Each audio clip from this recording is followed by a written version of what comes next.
आज मैं आप लोगों को बताने जा रहा हूँ कि स्ट्रेस क्या होता है और स्ट्रेन क्या होता है। तो इसको समझाने के लिए हम यहाँ कोई एक रॉड बना देते हैं एक बराबर मोटाई का। मान लीजिए एक बराबर मोटाई का रॉड है जिसका क्रॉस सेक्शन का एरिया क्या है, ए है। अब मान लीजिए कि इधर दोनों तरफ से कोई पी लोड से इसको खींचा जा रहा है, इसकी लंबाई को बढ़ाने की कोशिश की जा रही है।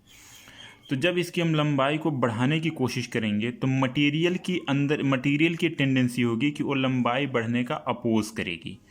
जैसे कि इनर्शिया होता है, मोशन का अपोज करता है, ऐसे ही यहाँ पर इसकी लंबाई बढ़ने का अपोज क्या करेगा, मटेरियल की प्रॉपर्टी होगी जो लंबाई बढ़ने का अपोज करेगी। तो जो लंबाई के अपोज में जो फोर्स मटेरियल के अंदर रेजिस्टिंग फोर्स, यानी ये फोर्स लंबाई बढ़ाना चाहेगा, और इस फोर्स को जो रेजिस्टिंग, इसको लंबाई बढ़ाने के विपरीत में जो रेजिस्टिंग फोर्स मटेरियल के अंदर डेवलप करेगा उसे क्या कहेंगे, स्ट्रेस कहेंगे। तो आपको एक बात हम आज क्लियर कर दी आपके दिमाग में कि स्ट्रेस क्या होता है, रेजिस्टिंग फोर्स होता है। स्ट्रेस कौन सा फोर्स होता है, रेजिस्टिंग फोर्स होता है। अब इसकी वैल्यू कितनी होती है, इसकी वैल्यू समझने के लिए आपको बहुत आसानी से समझना है कि स्ट्रेस की जो वैल्यू होती है, जो फोर्स और स्ट्रेस में क्या रिलेशन, जितने फोर्स से आप इसको खींच रहे हैं और जो स्ट्रेस है उसके बीच क्या रिलेशन होगा, ये बहुत आसान है समझना। अगर मान लीजिए आपने पी फोर्स से इसको खींचा और फोर्स लगाने के बाद आपने छोड़ दिया और इसकी लंबाई में कोई बढ़ोतरी नहीं हुई, यानी जितनी बड़ी थी उतनी ही बड़ी, इसमें कोई इंक्रीमेंट नहीं हुआ, कोई भी इलोंगेशन नहीं हुआ, जैसी थी वैसे ही है। इसका मतलब आप जितना फोर्स आपने लगाया उतने ही इसमें रेजिस्टिंग फोर्स डेवलप हुआ। अगर बराबर नहीं होगा तो इसके अंदर क्या होगा, डिफॉर्मेशन हो जाएगा। डिफॉर्मेशन न होने का मतलब क्या हुआ कि जितना आपने बिगाड़ना चाहा मटेरियल ने उतना ही न बिगड़ने के लिए काम किया। इसका मतलब दोनों फोर्स क्या होगा, बराबर हो गया। इसका मतलब जो है फोर्स जो आप अप्लाई कर रहे हैं, अप्लाइड फोर्स और अप्लाइड फोर्स इक्वल टू क्या होगा, रेजिस्टिंग फोर्स।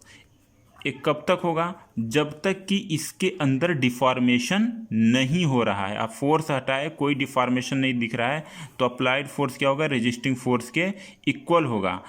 अब देखिए फिर आके हम बताते हैं कि जो स्ट्रेस होगा इसकी मेजरमेंट करते हैं, स्ट्रेस, और कभी कभी इसे कहते हैं इंटेंसिटी ऑफ स्ट्रेस भी कहते हैं। इसका मेजरमेंट होगा कि इसके अंदर कितना रेजिस्टिंग फोर्स डेवलप हो रहा है।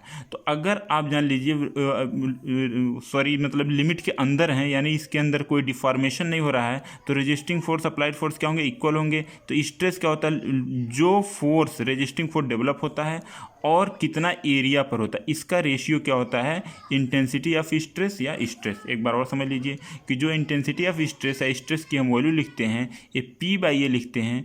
पी होता है कि उसके अंदर कितना रेजिस्टिंग फोर्स डेवलप कर रहा है, और ये होता है कि कितने एरिया में डेवलप कर रहा है। इसकी वैल्यू क्या हो, इसकी यूनिट क्या हो जाएगी, इसकी यूनिट हो जाएगी देखिए न्यूटन, और इसकी यूनिट क्या होती है, मीटर स्क्वायर। तो न्यूटन पर मीटर स्क्वायर इसकी यूनिट हो गई। अब हम बातें हैं स्ट्रेन के लिए।